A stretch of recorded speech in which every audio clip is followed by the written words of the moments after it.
کشانەوەی ڕووس لە ئێران لە 5 کانونی یەکەمی 1970دا واتە 40 ڕۆژ دوای سەرکەوتنی شۆڕشی ئۆکتۆبەر ڕژێمی رووسیای سۆڤێتی نوێ بەیانێکی بە ئیمزای لینین سەرۆکی ئەنجومەنی کۆمیسەرانی گەل بۆ گەلانی ئیسلامی ڕۆژهەڵات بڵاو کردەوە. لە بەیانەکەدا هەڵوەشانەوەی هەموو پەیمانە ئاشکرا و نهێنیەکانی سەردەمی قەیسەری سەبارەت بە تورکیا و ئێران ڕاگەیاند و بڵاوی کردەوە کە ئەستەمبوڵ هی تورک خۆیەتی بەڵێنیشی بەگەلی ئێراندا هەر بە کۆتایی کارە جەنگیەکان خاچی وڵاتەکەیان بەجێپێڵن. ئەگەر شۆڕشی شوبات دیسپلینی جەنگی ریزەکانی سوپای ڕووسی شێواند بوو، ئەوە شۆڕشی ئۆکتۆبەر بە یەکجاری شیرازەی تێکدا. سەربازەکان بێپرسی فەرماندەکانیان تفەنگ و تفاقی جەنگیان بە نرخێکی هەرزان ئەفرۆشت و ئەگەڕانەوە بۆ نیشتیمانی خۆیان. لەم هەلەدا کوردەکانی ناوچەکە بە تایبەتی ئیسماعیل ئاغای سمکۆ کەوتە کڕینی چەک و تفاقی جەنگی، هەروەها ئاسووری و عەجەم. ئەرمەنی و ئاسووری کە چارەنووسی خۆیان بەستبوو بە رووسیاوە بەو هیوایی لە دوای کۆتایی هاتنی جەنگ ئامانجەنەتەوەیەکانی خۆیان لە پێگەێنانی دەوڵەتی ئەرمەنی و دەوڵەتی ئاسووری لەسەر ئەرزی کوردستان بەدی بێنن لە دوای شۆڕشی ئۆکتۆبەر تووشی مەینەتیەکی نەتەوەیی گەورە بوون. رووسیای سۆڤێتی ئامادە نەبوو بەڵێنەکانی سەردەمی قەیسەر بەجێبگێنێ، بەڵکو لە جەنگ دەرچوو. ئەیویست لەگەڵ دراوسێکانی بناغی دۆستایەتی دابمەزرێنێ. لەگەڵ دەوڵەتی عوسمانی پاش چەند ڕۆژێ لە سەرکەوتنی شۆڕش ئاگربڕی کرد و بەڵێنی کشانەوەی بە ئێراندا. رووسیا لە ڕێکەوتنی بریزلیتۆفسکدا گفتی کشانەوەی هێزەکانی لە ئەرزە داگیرکراوەکانی تورکیا و هەڵوەشانەوەی دەستە چەکدارەکانی ئەرمەنی بە تورکدا. بەو گوێرەیە دەستی لە پشتیوانی گەلی ئەرمەن هەڵگرت. لە ئەنجامی کشانەوەشدا لە خاچی ئێران دەستی لە پشتیوانی گەلی ئاسووری هەڵگرت. کۆشتی ئاواتی نەتەوەی ئەم دوو گەلە بچووکە کە چارەنووسی خۆیان لەسەر گفتەکانی کاربەدەستانی دەوڵەتێکی زلبنیات کردبوو هەرەسیەنە. لینین و هاوڕێکانی لە شۆڕشدا سەرکەوتن، بەڵام هێزێکی زۆری رووسی لیان هەڵگەڕایەوە. فەرمانەکانی ئەوانی جێبەجێ ناکرد. لەناو ئەوانەدا داو دەستگای سەفارەتی رووسی لە ئێران و کاربەدەستانی سەرکردایەتی سوپا لە قافقاز. دەوڵەتانی هاوپەیمانی پێشووی رووسیا ناوچەکانی قافقازیان کردەیەکێ لە مەیدانەکانی دژایەتی و پیلانجێران بۆ سەر شۆڕشی ئۆکتۆبەر. شەڕی ناوخۆی ئاسووری عەجەم، هەڵگیرسانی شەڕ. ئاسووریەکانی هەکاری خۆیان نمونەی خەڵکی خێڵەکی دواکەوتوو بوون، تازە لە کوشتاری بە کۆمەڵ ڕزگاریان ببوو. جگەلەوەی زۆریان لێ کوژرابوو، ماڵ و داراییان بە تاڵان چوو بوو، ئاوایەکانیان داگیر و وێران کرابوو. لەبەر ئەوە لەو کاتەوە کاتبوونە ئێران و لە ورمێ خۆی سەڵماس و ئاوایەکانی دەوروبەریدا جێگیر بووبوون، پشێویان خست بۆ ناوچەکەوە، ڕاوڕوت و تاڵانیانە کرد، شەوانە ئەیاندا بەسەر دیات و ماڵاندا، کاروانیان ڕوتە کردەوە، دەستیان لە کوشتنی خەڵک نەئەپاراست، تۆڵەی لێ قەومانی خۆیان لە خەڵکی موسڵمانی ئەوێ کردەوە، بە تایبەتی کە ئەیاندی دەسەڵاتدارانی رووسی چاوپۆشیان لێەکەن. لە باتی ئەوەی هاودەردی و پەرۆش و سۆزی دانیشتوانی ناوچەکە بەدەست بێنن، نەیاری و ناحەزی و دوژمنایەتی خەڵکیان پێبڕابوو. دوایتر ئەوە بوو بەهۆیەکی گرنگی شێوانی خەباتی ڕەوای ئەم گەلە و لە دەستدانی دۆستایەتی کورد و ئازەری وەکو گەلی هاوژین و هاوسێ و لە دەستدانی پشتیوانی حکوومەتی ئێران وەکو دەوڵەتی پەنادەر. گۆڕانی دەسەڵاتی رووسی گۆڕانی حاکمەکانیشی بەدوا داهات. ئیعتیمادی دەولا چونکە جێگەی بڕوای ڕووس بوو لە سەردەمی ئەواندا حاکمی ورمێ بوو. پاش ئاڵوگۆڕەکانی رووسیا ئەویش لێ خراو لە تەورێز درایە دادگا لە جێگەی و کابرایەکی تر بەناوی مەعەزت دەولە دانرابوو. لەو هەلومەرجە شێواوەدا کە هەم سەربازانی رووسی بۆ ئەوەی پێویستیەکانی گەڕانەوەی خۆیان دابین بکەن کەوتبوونە شت فرۆشتن و شت سەندن بە زۆر لە خەڵکو و بازاڕی ورمێیان تاڵان کرد، هەم دەستە چەکدارەکانی ئاسووری و ئەرمەنی ئاسایشی سەر و سامانی خەڵکی ناوچەکەیان نێشت بوو. مەعەزت دەولە کارێکی بۆ چاکردنی دۆخی شێواوی ناوچەکە لە دەست نەهات، ئەویش لابرا. ئیجلال المولک بوو بە حاکمی ورمێ. ئەم کابرایە شارەزای کاروباری ورمێ بوو، چونکە پێشتریش چەند جارێکرا بۆ حاکمی ئەوێ. هێزەکانی ئێران لە چاو مەسیحیەکاندا کەم بوون، لەبەر ئەوە لە سەرەتای هاتنیەوە ویستی بە خۆشی و گفتوگۆ لەگەڵ مەزنەکانی دین و نەتەوە جیاوازەکان ئاسایش بجێڕێتەوە بۆ ناوچەکە. یەکێ لە کارەکانی ئیجلال المولک بۆ جێڕانەوەی ئاسایش پێگێنانی کۆمیسیۆنی تەحبیب بەینەلمیلەلی بوو کە ئەبوو پێک بێ لە عەجەم و کورد و ئاسووری و ئەرمەنی و جوولەکە. لە ڕۆژی 22 ئازەری 1296دا کۆبوونەوەیەکی گەورەیان لە مزگەوتی ئادینە ساز کرد. ئیجلال المولک خۆی و هەندێک لە مەزنەکانی ئەو گەلانە لەم کۆبوونەوەیەدا دەربارەی دۆستی و ئاشتی و تاریاندا، بەڵام برینەکان لەوە قوڵتر بوون بە کۆبوونەوەیەکی وها ساڕێژ ببێ، شێوی هەرما. لە ماوەیەدا تیپە چەکدارەکانی ئاسووری بۆ پڕکردنەوەی ئەو بۆشایی لە کشانەوەی ڕووس دروست بوو بە یارمەتی فەڕەنسا و بەریتانیا دامەزرا. حکوومەتی ئێران ئەو هەنگاوەی پێخۆش نەبوو، بەڵام ئەوەندە هێزی نەبوو ڕێگەی دروستبوونی بگرێت. هێزی ئێرانیەکان لە ورمێ بریتی بوو لە هەزا قازاق لە ژێر فەرمانی ئەفسەرانی رووسیدا لە دەرەوەی شار بوون و ئەمانە گویان نەئەدایە فەرمانی حاکمی ورمێ. حاکمی ورمێ بۆ چەسپاندنی ئاسایش داوای لە والی تەورێز کرد بوو کە هێزێکی بۆ بنێرێ. ئەویش 200 سواری قەرەداغی بۆ نارد لە ناو شارا جێگیر بوون. هێزی ئاسووریەکان زۆر زیاتر بوون لە هی عەجەم و هەموو ڕۆژ ترسی خەڵک لە هەڵگیرسانی شەڕی ناوخۆ زۆرترە بوو. جێڕانەوەی ڕووداوەکان وەکو یەک نین، نووسەرانی ئێرانی بە جۆرێکی جێڕنەوە، ئۆباڵی شەڕ ئەخەنە ئەستۆی ئاسووریەکان، کاربەدەستانی تەورێز بە پیلانیدا ئەنێن کە مەسیحیەکان و کاربەدەستانی بێگانە لە ورمێ بۆ چاوترساندنی موسڵمانەکان ڕێکیان خستووە. راپۆرتی سوپای و دیبلۆماتەکانیش بە تایبەتی کاربەدەستانی فەڕەنسی بە زۆری پێ لەسەر ئەوەدا ئەگرن کە ئەوە پیلانێک بۆ موسڵمانەکان سازیان کردووە بۆ ئەوەی بیکەن بە بیانووی کوشتنی بە کۆمەڵی مەسیحیەکان و بێگانەکانی ورمێ. 15 شوباتی 1970 نزیکەی 1000 شەڕکەری جیلو لەسەر داوای کاپتەن گاسفێڵد هاتبوونە ناو شارەوە. ئەمانە لە ناو بازاردا ئێخیان بە خەڵگەگرت، داوای چەکیان لێکردن، ڕوتیانەکردنەوە. هەر لەو ڕۆژانەدا 2 موسڵمان و جوولەکەیەکیان کوشت. 19 شوبات ڕووداوێک قەوما بوو بە سەرەتای دەستپێکردنی شەڕی دینی خوێناوی. پۆلیسی ئێرانی ئەیانەوێت چەکدارێکی جیلو چەک بکەن، ئەویش خۆی بەدەستەوە نادا، ئەبێ بە پێکادان. کابرای جیلو ئەکوژێ، بەڵام هاوڕێکانی لە کاتی هەڵاتندا 4 کەس ئەکوژن، شەڕ ئەتەنێتەوە. 20 شوبات حاکمی ورمێ ئیجلال المولک سەرانی مەسیحیەکان و میسو کۆژڵ سەرۆکی نەخۆشخانەی فەڕەنسی و سونتاگ نوێنەری پاپای بۆ بارەگای حکوومەت بان کرد. لەسەر ڕووداوەکان ئەدوان لەو کاتەدا چەند گوندیەک ڕژانە ناو بارەگاوە، گازندەیان بوو لەوەی تاقمی جیلو لە دەروی شار ڕێ بە گوندەکان نەگرن، هەرکەسی ئەبینن ئەیکوژن. بەشدارانی کۆبوونەوەکە بڕیاریاندا دەستەیەک سواری قەرەداغی لەگەڵ دەستەیەک سواری ئاسووری بنێرنە دەرەوەی ورمێ بۆ جێگیرکردنی ئاسایش. ئەو ڕۆژە ئاسووریەکان نزیکەی 100 موسڵمانیان کوشتە بوو. 21 شوبات لە دەرەوەی ورمێ تاقمیە جیلو و دەستەیە قازاقی ئێرانی بوو بە شەڕیان. 22 شوبات لە کاتێکە حاکمی شار لەگەڵ کۆنسوڵی رووسی و کۆنسوڵی ئەمریکی و سەرپزیشکی فەڕەنسی خەریکی گفتوگۆ بوو بۆ چەسپاندنی هێمنی شەڕ بە گەرمی هەڵگیرسا. راپۆرتی کۆنسوڵی فەڕەنسی هۆی هەڵگیرسانەوەی شەڕ ئەگێڕێتەوە بۆ هێرشی قازاقەکانی ئێران بە سەرکردایەتی ڕەزاخان کردویانەتە سەر بارەگای فەرماندەیی ئاغا بوتڕۆس. کۆچی داقان نووسەرێکی ئێرانی ئەڵێ 2 کەس لە خەڵکی ئازای ورمێ بە ناوی قارداش و داداش بڕیاریاندا خۆیان بڕۆن لاشەی مردەکان بهێننەوە بۆ شار. دەمە و ئێوارێ لە کاتێکە ئەیانویست لە شار دەربچن لە نزیکی دەواازەی هەزاران تووشی تاقمی جیلو بوون. لە بینی ئەوانەدا بوو بە شەڕ. هەر بە بیستنی دەستڕێژی تفەنگ مەسیحیەکانی ناوشار لە هەر کوێک بوون کردیان بە تەقا. دەرکەوت کە پێشتر ڕێککەوتبوون بە دەستپێکردنی تەقا جەنگ دەست پێ بکەن.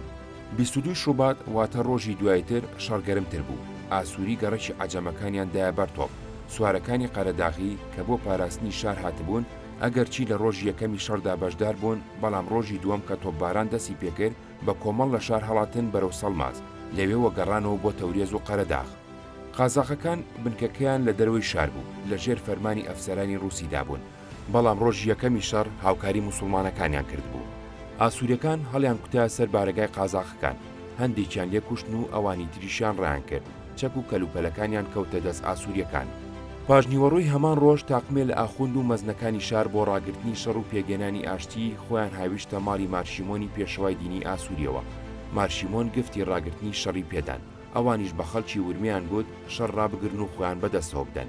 24 شوبات ئەگەرچی مارشیمۆن ڕۆژی پێشوو گفتی ڕاگررتنی شەڕی بە خەڵکی ورمێدا بوو، بەڵام شەڕ هەڕانەوەستا چونکە سەرکردایەتی هێزەکان بەکردەوە لە دەست ئاخاپەت ڕووسدا بوو. نێوانی ئەو دوانەش خۆش نەبوو. ئاسووریەکان بەردەوام بوون لەسەر کوشتن و تاڵان و سووتاندن.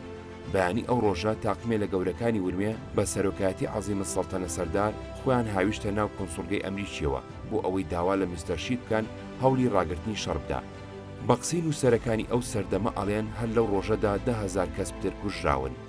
لەم شەڕە خوێناویانەی نێوان مەسیح و عەجەمدا کورد بە تایبەتی ئیسماعیل ئاغای سمکۆ هیچ دەستێکیان نەبوو، بەڵکو لە گەرمەی تێگەڵچووندا ئەڵێن سمکۆ بە 600 سواری جەنجیەوە بۆ یارمەتیدانی خەڵکی ورمێ کەوتە ڕێ، بەڵام لە گوندی کەریم ئاباد ئەبیستی عەجەم خۆیان بەدەستەوە داوە لێەوە ئەگەڕێتەوە. ئەگەرچی عەجەم وازیان لە بەرەنگاری هێنابوو، بەڵام مەسیحەکان دەستیان لە شەڕ و کوشتن و تاڵان هەڵنەگرت بوو. مەرجەکانی خۆیان بۆ ڕاگررتنی ئەم شەڕا بەهۆی کۆنسوڵی ئەمریکیەوە لە ورمێ کە بوو بە پەناگای مەزنەکانی شار بەم جۆرەدا بوو بە موسڵمانەکان. 1. ئەنجومەنێکی تێکەڵاو لە مەسیحی و موسڵمان بۆ بەڕێوەبردنی کاروباری شار پێک بێ. 2. شار لە ژێر حکوومەتی عەسکەریدا بێ، ئەنجومەنە تێکەڵاوەکە سەرۆکی پۆلیس دابنێ. 3. هەموو ئەو چەکانی لای موسڵمانەکانە لە ماوەی 48 سەعاتدا بەدەستەوە بدرێ. 4 کەس کە لە پیاوە ناسراوەکانی ورمێ بوون بەدەستەوە بدرێن: حاجی سەمەد، ئەرشەد مەلیک، ئەرشەد هۆمایۆن، حاجی مۆیە توجار. 5. ئەگەر کاربەدەستێکی رووسی یا فەڕەنسی یا سەربازێکی رووسی پەلاماری بدرێ و بکوژرێ، ئەبێ خەڵکی ورمێ خوێنبایەکەیان بدەن. 6. قازاقە ئێرانیەکان ئەبێ بچنەوە ژێر فەرمانی ئەفسەرانی رووسیەوە.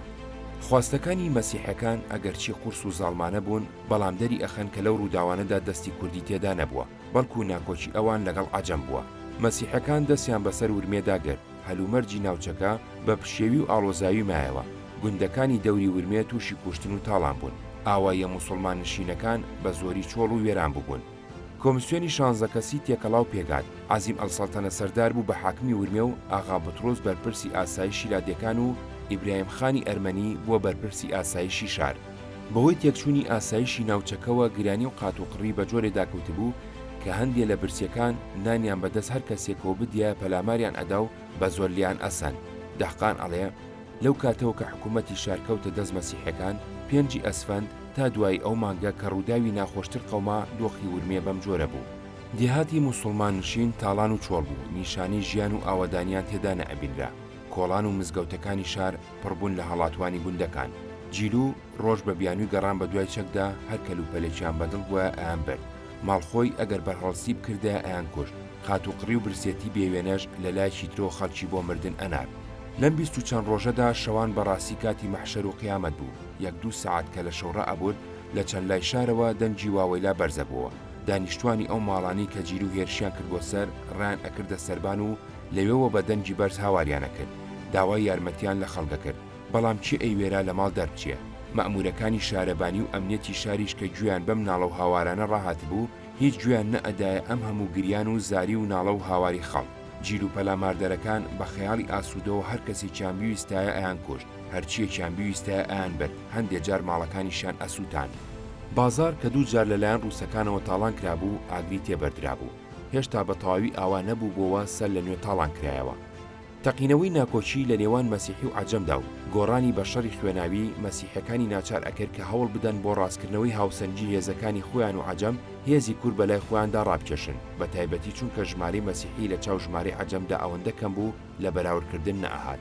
کورد لە سەرەتای دەستپێکردنی جەنگی جیهانیەوە بەهۆی بانگەوازی سوڵتانەوە بۆ بەشداربوون لە غەزای کافران و جیهاد لە پێناوی دینی ئیسلامدا لە زۆر شوێن هاوکاری ئۆردوی عوسمانیان کرد بوو، بەرەنگاری هێزی ڕووسی و بەریتانی بووبوون. هێشتا پروپاگەندەی دینی عوسمانی لە بیری کورد نەڕەوی بووەوە. لە هەلومەرجێکی وەهادا کورد کە خۆی بە موسڵمانێکی خاوەن باوەڕ و دڵسۆزدا ئەنێ چەند ناکۆک بێ لەگەڵ عەجەم لە ناکۆچی ئاسووری عەجەمدا کە ڕەنگی دینی بەخۆیەوە گرتبوو، ئەبوو پشتی عەجەم بگرێ کە برای دینی بوو لە دژی مەسیحی و لەسەر ئەو بکاتەوە. کوژانی مارشیمۆن.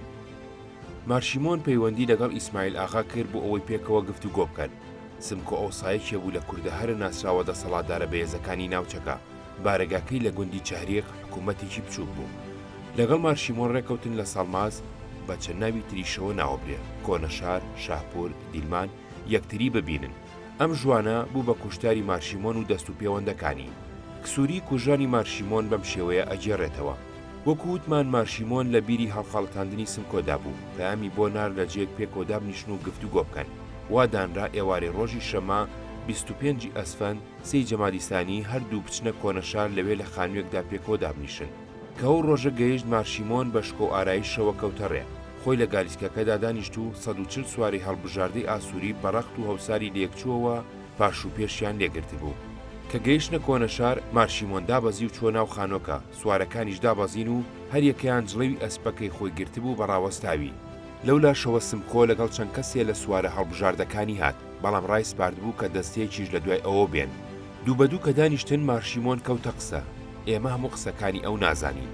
ئەوەی لە زمانی خودی سمکۆ دەرچوو ئەوەیە کە مارشیمۆن بەوی گوتووە ئەم سەرزەمینەی کە ئێستا ناوی کوردستانە نیشتیمانی ئێمەمانان بوو، بەڵام جیاوازی لە دیندا ئێمەی لە یەکتر کرد و بەم حاڵی گەیاندین. ئەبێ ئیتر ببینە هاودەست یەکتری و خۆمان ئەم سەرزەمینە بگرینە دەست و پێکەوە بژین. وتوێتی ئێمە سوپامان سازداوە بەڵام سوارەمان نییە، ئەگەر ئێوەش لەگەڵ ئێمە بن لەبەر ئەوەی سواری زۆرتان هەیە ئەچینە سەر تەورێز و ئەوێژەگرین. لەم کاتەدا سوارەکانی شکاک گەیشتبوون و پشتیبانەکانیان گرتبوو. مارشیمۆن کە قسەکانی خۆی تەواو ئەکا و سمکۆ مژدەی هاودەسی ئەداتێ هەڵ ئەسێ بڕوا. سمکۆ بەڕووی پێکەنی ناویەوە بەڕێەکات. ئەو ژوورەیلی دانیشتبوون پەنجەرەکەی ڕوبەڕووی دەرگای حەوشا بێ و گالیسکەکەی مارشیمۆن کە لە بەردەرگاکەدا ڕاگیرابوو لە ژوورەکە ئەبینرا. مارشیمۆن کە لە دەرگا دەرئەچێ ئەگاتە بەردەمی گالیسکەکەی ئێوێ پێ بخاتە ناوی، لە ناکاو تەقەی تفەنجی سمکۆ دێ و گولە لە پشتی مارشیمۆن ئەدا و ئەکەوێ. هەر لەو کاتەدا شوکاکەکان لە پشتی بانەکانەوە بە یەکجار دەزڕێژ ئەکەن و ئاسووریەکان کە هەرێکیان لە پاڵ ئەسپی خۆیدا ڕاوەستا بوو ئەکەون. وەک ئەڵێن لە یەک دوو کەس زیاتر کەسیان لێ دەرنەچووە.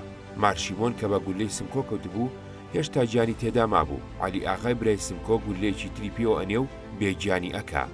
محەممەد تەمەدون نووسەرێکی تری عەجەم کە هاوزەمانی سمکۆ بووە بەم جۆرەی ئەگێڕێتەوە.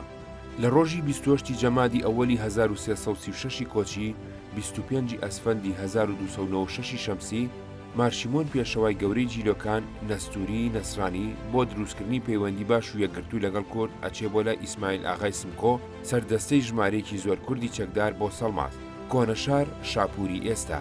بەنامەیەک ئیسماعیل ئاغا کە لە چاریقدا ئەنیشێت بۆ سەڵماس بانگەکە. ئیسماعیل ئاغا بانگێشتنەکەی مارشیمۆن قبوڵ دەکا ئەچێ بۆ دیتنی مارشیمۆن.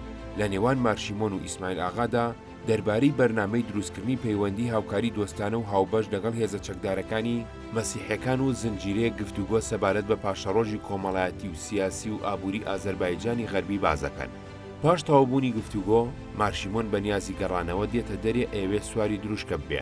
بەڵام ئیسماعیل ئاغا کە پێشتر نیشانی ئەو خانووی مارشیمۆنی لێدانیشت بوو ئەزانێ و کونوکە لەبەری شارەزا بوو فەرمان و ئامۆژگاری پێویستی دابوو بە سوارەکانی خۆی لە بابەت کوشتنی مارشیمۆنەوە. 100 کەسی لە چاکترینی شانچیەکانی لەگەڵ خۆی بۆ سەڵماس هێنابوو. ئەوانەی لەسەر ڕێی دروشکی مارشیمۆن و دەوروپشتی خانۆکەی جێگەی گفتوگۆ بەپی تەکبیری پێشەکی وهادا ئەمەزرێن کە مارشیمۆن لە هەموو لایەکەوە ئابڵۆقە بدرێ. ئەوە بوو لە کاتێکا مارشیمۆن ئەوێ سواری دروشکەکەی ببێ دەنجی دەمانچەی ئیسماعیل ئاغا بەرزەبێتەوە. مارشیمۆن ئەکەوێ و لە ماوەیەکی کووردا دەنجی تفەنگی پاسەوانەکانی سمکۆ بەرزەبێتەوە و هەموو ئەوانەی کە لەگەڵ مارشیمۆن بوون ئەکوژرێن. تەنیا یەکێ یان دوو کەس لە هاوڕێکانی مارشیمۆن ڕزگارە بن و هەواڵی تیرۆری مارشیمۆن بە هێزە چەکدارەکانی مەسیحیەکان ئەگەێنن. کوشتنی بەم جۆرە پێچەوانەی ڕەوشتی جوامێرانی کورد و پەیمانشکێنی کە لە ناو کووردا بەڕیسواییەکی گەورەدا ئەنرێ لە نەریتی کوردەواریدا نەبووە یا ئەگەر بوو بێت دەگمەن و ناپەسەند و دزێو بووە. ئەم کاری سمکۆ لە مێژووی کووردا نمونەی تری نییە. کەچی لە مێژووی عەجەمدا نمونەی زۆرە بگرێ هەر لە ناو بنەماڵەی سمکۆدا چەند جارێ دووبارە بۆتەوە. ئیسماعیل ئاغا باپیرە گەورەی و عەلی ئاغای باپیری و جەعفەر ئاغای برای و محەممەد ئاغای برای و باوکی محەممەد ئاغا بەو جۆرە بە ناجوامێری لەناو برابوون. سمکۆش لەمەدا لاسایی ئەوانی کردوتەوە. لە کاتێکا نووسەرانی عەجەم کوژرانی ناجوامێرانەی گەورەکانی کورد لە مێژووی خۆیاندا بە ئازایەتی و زیرەکی و لێوەشاوەیی کاربەدەستانی خۆیاندا ئەنێن ئەم کاری سمکۆ بە تەواوی بێعەقڵانە و ناجوامێرانە و بێلێکۆڵینەوەدا ئەنێن و یەکێکی تر ئەڵێ سمکۆ بە بێگومان لەو کاتەدا لە بیری کارە ڕەشەکانی ئاسووریەکانی ناوچەی ورمێدا نەبووە تا لە کارەکانی ئەوان دڵتەنگ بوو بێ و لە تۆڕی ئەواندا ئەم کاری کردبێ. ئەی کەواتە سمکۆ بۆچی مارشیمۆنی کوشت؟ وەڵامی ئەم پرسیارە هێشتا کەس بە تەواوی نەیداوەتەوە. ڕازی یەکتربینینی سمکۆ و مارشیمۆن و گفتوگۆی دووقۆڵیان و هۆی ئەم پیلانی سمکۆ چۆتە ژێرگەڵ چونکە هەروەکو مارشیمۆن بەو جۆرە کوژرا سمکۆ خۆشی بە پیلانێکی وەکو ئەوەی خۆی جێڕای پاش چەند ساڵێک کوژرایەوە. بیرۆڕای نووسەرانی کورد لە هەڵسەنگاندنی ئەم کاری سمکۆدا جیاوازە. هەندێک نووسەری کورد هۆی کوشتنی مارشیمۆن ئەگێڕنەوە بۆ ناکۆچی نەتەوەی ئاسووری لەگەڵ کورد. گوایە ئاسووریەکان چاویان بڕی بۆ ئەوەی لەسەر ئەرزی کورد دەوڵەتی ئاسووری دروست بکەن. بە کوشتنی پێشەواکەیان ئەم پیلانەش پەچیخرا. هەندێکی تر ئەڵێن سمکۆ بە هاندانی ئینگلیز بەرامبەر بە پارە ئەم کاری کردووە. مەبەستی ئینگلیز لەوەش ئەوە بووە ڕێگە بۆ سەرکردایەتی ئاغا بەترۆز تەقت ببێ. ئارشیفی و سەردەمەی بریتانیا ئێستا بە ئازادی لە بەردەستی هەموو لێکۆڵەرەوەیەکدایە. بەڵام هێشتا هیچ بەڵگەیەکی لەم بابەتەی تێدا نەدۆزراوەتەوە ئەم قسەیە بسەلمێنێ. هەندێکی تر ئەڵێن سمکۆ ئەمەی لەسەر خواستی واری ئازەربایجان کردووە بۆ شکاندنی چاوی ئاسووریەکان لە تۆڕی کوشتاری خەڵکی ورمێدا چونکە هاوزەمان لەگەڵ ئەم کاری سمکۆدا واری ئازەربایجان 1000 کەسی ناردبوو بۆ مینای شەرەفخانە لەسەر دەریاچەی ورمێ بۆ ئەوەی ئەوانیش لەو قۆڵەوە پەلامار بدەن. سمکۆ خۆی لەو گفتوگۆیەدا کە لەگەڵ مستەفا پاشای یامولکیدا کردوێتی دان بەمەدا ئەنێ لە وەڵامی پرسیارێکیدا ئەڵێ پرسیار هۆی تێکچوون و شەڕکردنت لەگەڵ ئاسووریەکاندا چی بوو؟ تکایە پێم بڵێ مارشیمۆن کە ئاشتی ویست و دۆستی کورد بوو لەبەرچی کوژرا؟ وەڵام بێگومان ئاگاداری ئەوەی کە تورک و ڕووس لە جەنگی جیهانیدا چیان بە کورد کرد. حەزەکەم هۆی کوشتنی ماشەمعونت بۆ ڕوونکەمەوە.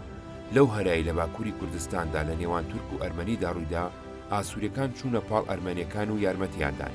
دوای شۆڕشی رووسیا ڕووسەکان هێزەکانیان لە سابڵاخ و ورمێ کێشایە و ژمارەیەکی زۆر چەک و جبەخانە تۆپ و ڕەشاش و تفەنجیان بەجێ هێشت و هەمووی بۆ ئاسووریەکان مایەوە. چەند ئەفسەرێکی ڕووس و ئاسووریەکان و هەندێک کاربەدەستانی ئەوروپایی دەیانزانی ئێران بەهۆی لاوازی و کزی دەسەڵات و کەم دەرامەتیەوە ناتوانێت داکۆشی لە خۆی بکات. بۆیە ئاسووریە چەکدارەکان ویستیان ئەم دەرفەتە لە چیز نەدەن و ئازەربایجان کە ناوچەیەکی گرنگی نێوانی ئەرمەن و تورک و فارسە بگرن. دوایەوەی ئاسووریەکان بەسەر فارسەکاندا سەرکەوت و بانگەوازی سربەخۆییاندا هاتنە لام و داوای هاریکاریان لێکردم بۆ ئەوەی پێکەوە بچینە ناو ئێرانەوە. منیش بەڵێنی یارمەتیم دانێ، بەڵام ئێرانەکان بەوەیان زانی کە ئاسووریەکان داوای یارمەتیان لە من کردووە.